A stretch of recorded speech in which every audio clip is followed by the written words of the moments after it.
इतवार के रोज गजा में सीज फायर शुरू हुआ, लेकिन अगर हम माजी को देखें तो हमें ये नजर आएगा कि इजराइल ने हर सीज फायर की खिलाफ वर्जी की है। चाहे वो 2008 की बात करें, 2012, 2014, 2019 या 2021, पैटर्न एक ही रहता है कि हमास और फलस्तीनी ग्रुप ज्यादातर सीज फायर के पाबंद रहते हैं। इजराइल अपनी कार्रवाइयां और कत्लो गारत जारी रखता है, जिसके बाद हमास की तरफ से एक रिस्पॉन्स आता है। यूजुअली रॉकेट्स फायर होते हैं इजराइल के अंदर और फिर इजराइल अपनी बमबारी एक बार फिर शुरू कर देता है और जिसके बाद कभी ना कभी एक और जंग बंदी का ऐलान आ जाता है। मुझे इस वक्त याद आ रहा है कि शहीद रफत अल अरीर ने एक बार कहा था कि हमारे लिए सीज फायर का मतलब होता है कि फलस्तीनी सीज करते हैं और इजराइल फायर करता है। और इस वक्त यहां पर गजा में भी बिल्कुल यही हो रहा है। अभी हाल में ही एक, हालांकि सीज फायर है, एक इजरायली स्नाइपर ने 13 साल के बच्चे जकरिया बरबक को ना सिर्फ कत्ल किया बल्कि जब उनके वालिद साहब उनकी लाश को उठाने आए तो उन पर भी फायरिंग शुरू कर दी। इस वक्त इजराइल के ज्यादातर हलकों में गम और गुस्सा है। मेनली जो आबादकार हैं, जो घुसपैठिए हैं, जिनको सेटलर्स कहा जाता है, उनमें इसी गुस्से की तर्जुमानी करते हुए इतामार बेन गवीर, जो सबसे राइट विंग और एक्सट्रीमिस्ट मेंबर है इजराइल की सबसे राइट विंग और एक्सट्रीमिस्ट हुकूमत की, उन्होंने इस्तीफा दे दिया है। बेजालेल स्मोट्रिक जो हैं वो भी काफी नाराज हैं, लेकिन वो इस बात से मुतमईन है कि उन्होंने नेतन्याहू ने उनको कहा है, उनकी बकौल, कि पहली फेज के बाद हम बमबारी एक बार फिर शुरू कर देंगे। अब इसमें बहुत ज्यादा डिपेंड करेगा कि ट्रंप का क्या एटीट्यूड है, लेकिन अभी कुछ घंटे कबल ही वो सब जैसे आप बता रहे थे कि ट्रंप का एक बयान आया है कि आई एम नॉट कॉन्फिडेंट कि ये सीज फायर बहुत देर चलेगी। अच्छा, इसके साथ साथ बाइडेन इंतजामिया ने कुछ जो सेटलर्स के ग्रोह हैं उनके ऊपर सैंक्शंस लगाए थे, पाबंदियां लगाए थे। ट्रंप ने अपने एग्जीक्यूटिव ऑर्डर्स में वो पाबंदियां खत्म कर दी हैं। इसकी एक वजह यह भी है कि उनके एक बहुत बड़े जो कैंपेन डोनर हैं, उनका नाम है मिरियम एडलसन। इन्होंने तकरीबन 100 मिलियन से ज्यादा डॉलर दिए थे ट्रंप को अपनी कैंपेन के लिए और इनकी एक ही शर्त थी कि आप ये पैसे ले लें, लेकिन वेस्ट बैंक जो है वो इजराइल के हवाले कर दें। और इस वक्त अगर हम देखें, और ये यकीनन कोई इत्तेफाक नहीं है, कि इजराइल ने एक वेस्ट बैंक में एक नया ऑपरेशन का आगाज किया जिसको ऑपरेशन आयरन वॉल कहा जा रहा है और अब तक 9 से ज्यादा फलस्तीनियों के, कम से कम 9 फलस्तीनियों को कत्ल करने की खबरें आ रही हैं। इसके साथ साथ 100% कोऑर्डिनेशन में इजरायली सेटलर्स वेस्ट बैंक के मुख्तलिफ शहरों में अपनी कार्रवाइयां जारी कर रहे हैं। फलस्तीनियों के घरों और गाड़ियों और खेतों को आग लगा रहे हैं। एक 15 साल के बच्चे को भी गोली मार दी वहां पर सिपाहियों ने, जो सेटलर्स के शाना बशाना खड़े हैं।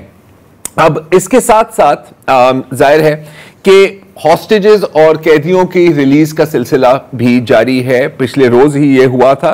3 इजरायली हॉस्टेजेस जो हमास की हिरासत में थे उनको रिहा किया गया और इंटरेस्टिंग बात यह है कि उनको एक गिफ्ट बैग या गुडी बैग भी दिया गया, जिसमें एक तो उनको एक गजा का नक्शा दिया गया और उसके साथ साथ उनकी जो तस्वीरें थी जो हमास ने ली थी कैद के दौरान, वो उनको दी गई एक यादगार के तौर पर। उनको एक सर्टिफिकेट भी बाकायदा दिया गया कि आप हमारे कैदी रहे हैं। ये 3 इजरायली रिलीज हुए और उसके साथ साथ 90, ये आप देख रहे हैं ये सर्टिफिकेट मैं तो फ्रेम करके रखता अपने पास, 90 फलस्तीनी कैदियों को भी रिहा किया गया है। कैदी कहना शायद गलत है क्योंकि इनके ऊपर ना केसेस चलते हैं ना इनके ऊपर कुछ होता है, बेसिकली किडनैपीज हैं ये, अगर हम इस तरह कहा जाए। अच्छा, उनमें खालिदा जरार साहिबा जिनकी उम्र 62 साल की है, जो हमास की सियासी मुखालफिन है क्योंकि ये एक दाएं बाजू की तंजीम के साथ इनका ताल्लुक है, popular front for the liberation of Palestine. ये आप उनकी तस्वीर देखें गिरफ्तारी के वक्त और अब उनकी तस्वीर देखें, आपको लगेगा कि कोई 20 साल कैद इन्होंने गुजारी है। ये 7 अक्टूबर 2023 के बाद गिरफ्तार हुई थी और इस दौरान ये इनके बाल सफेद हो गए। ज्यादातर जो फलस्तीनी रिहा हुए हैं वो खवातीन हैं या फिर बच्चे हैं। इनमें सहाफी रुला हसनैन और बहुत और इस तरह के लोग भी शामिल हैं। पहले फेज में, जो पहली फेज की बात कर रहे हैं, इजराइल ने तकरीबन 35 हमास ने 35 इजराइलियों को रिहा करना है और इजराइल ने तकरीबन 1000 से 2000 फलस्तीनियों को रिहा करना है। एक बार फिर नेतन्याहू ने बार बार कहा है कि जैसे ही ये हॉस्टेजेस वापस आएंगे, जंग एक बार फिर दोबारा शुरू होगी।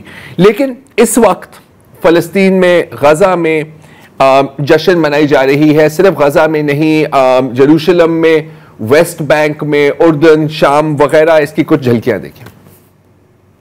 अल्लाहु अकबर, अल्लाहु